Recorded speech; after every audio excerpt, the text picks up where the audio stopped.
When I was in kindergarten, I ran into my teacher in the grocery store, and it blew my mind because I had no idea that she existed when I was not in her classroom, right? I was kind of like, whoa, she buys milk? Like, what's going on, right?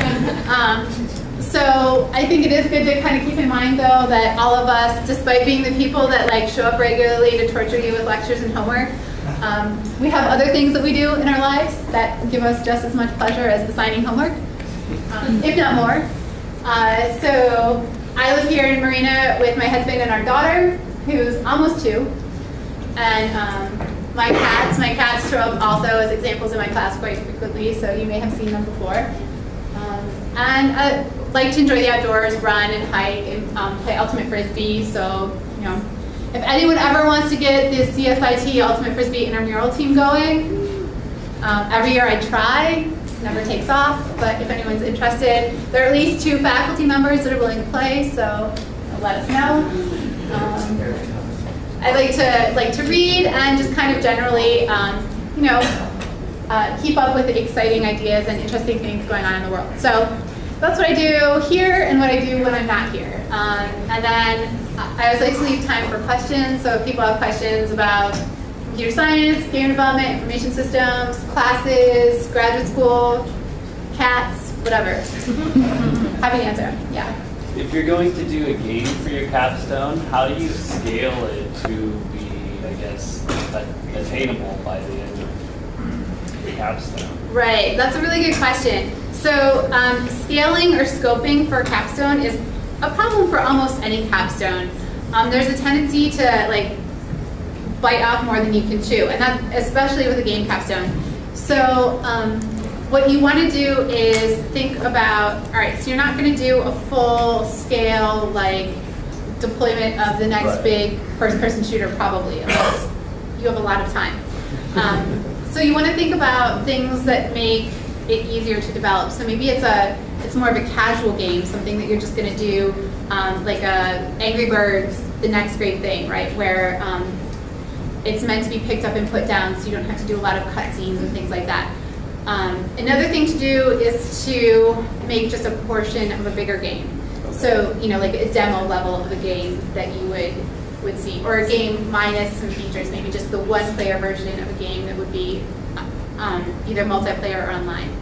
Something like that. So just scaling down the features or scaling down the platform is a good first start. It's still going to be hard, but just being really like honest with yourself about what you can get done in a year, and hopefully your capstone advisor would help you with that, scoping out what you can do and like bringing you back in when you start to talk about doing things that are going to take years and 20 dedicated programmers. All right. Yeah. Do you have to know the difference between game development and game science? So, okay, yeah. So here you have like 2 options, right? You can do game development as a concentration in CSIT, or you can do interactive media and game design as an emphasis in CD. And the main difference is in CD, it's going to focus on the animation and building the elements of the game, so the background, the animating the characters, and sort of the interaction from that perspective. That's what drives it. You will still do some programming. Whereas on the computer science side, we're going to really approach it primarily from a programming perspective. So if you do the emphasis in communication design, I'm going to get the exact classes wrong because I'm not super familiar with the ILP, so there's a big like asterisk by what I'm supposed to tell you that you should really check with someone that knows what they're talking about. But you take Professor Watson's interactive media classes, where you'll learn, I believe, JavaScript in the first one, and then some Unity in the second one, which is new. We've just moved Unity into that class for this semester. And then I think in the 4th one, he's planning on continuing with Unity. If you go the communication, CSIT, computer science route, you'll take 320, which is that introduction to game design, which actually has no prerequisites. So you could take it as a communication design major too. And new for this spring, there will be no programming in that class. And then 306, which is game engine programming, which is an intense programming class about designing game engines. and then you'll take software engineering and do a game project in the software engineering class. So it's much more coding intensive from the computer science side, it's much more design and animation intensive from the CD side. And if you're really interested in game design or game development and you're not sure which track to take, we actually are recommending to a lot of the game students that you major in one and minor in the other. So you either major in computer science and minor in CD, or you major in CD and minor in computer science, just to have at least a minor in the other side of the sort of game development process. Yeah. Do you play video games? Yeah, so if you're computer science, it can replace 201.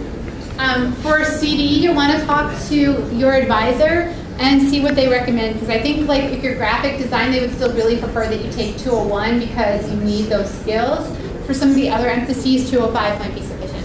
If I dropped 201, which I was kind of stressing out of Oh, okay. pretty much did all the reading for it. I didn't look over the audio and video parts.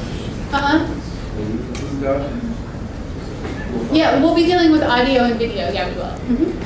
Yeah, but we'll be doing it through, like, we'll be using Python to manipulate the files as opposed to using an existing program. So we'll be writing our own programs to manipulate the files instead of using an existing sound editor or video editor. So if what you want is sort of like production level video editing skills, you probably still would want to do 201 or one of those types of classes. But if you just want to understand how video files work and how they can be manipulated, then 205 would work as well. And 205 will be taught with no programming prerequisite. So even if you've never done programming before, you're welcome in 205. And I think that Python is a really, really easy language to learn. So putting that out there. All right, Freddie, do you have a question? I was just going to ask how big of a knowledge base on Python do you have before going into that? Yeah, so you don't need to know any Python and you don't need to know any programming before you get into the class. We'll actually learn all the programming you need in that class. So if you already know like C++ or something, you'll have kind of a leg up because you'll already understand the basic like loops and branches and stuff like that. Yeah. So is there any like advanced Python? No. So there was a 495 class, but we might offer it again. I think if we offered it again, it would be in a slightly different format. We offered it like a self-paced kind of online thing for only 1 unit. And I think it's probably more than 1 unit worth of work. So we're looking at offering it again, but we're looking into like exactly what the format for that would be. However, if you want to learn Python, there are a lot of really great free resources out there for learning Python. So one is Code Academy, which has some online interactive tutorials that will teach you Python and JavaScript and CSS and all that good stuff. So I think like Andrew Coyle is using them in internet programming this semester, but that's another place you could go for some online tutorials. The other thing, if there's a technology skill or a new programming language that you want to pick up, a really great resource is the library has a subscription to the Safari tech books online. So they're ebooks, so you can access them directly from your computer from anywhere by logging in through the CSUMB library. And they have any book that's been published by Safari in the last 3 years that's available electronically. So they have lots of books for learning things like if you want to learn Android development, if you want to learn iPhone development, if you want to learn Python, if you want to learn C#, like all kinds of things. And they're free, so it doesn't cost you anything to go in and log in and read one of the books and play around with some of the examples. Which is a great way to just, if you need to just pick up a new skill for something like a capstone or a class project. What else? All right, well, thanks for letting me take a part of class, and come visit me if you have any questions.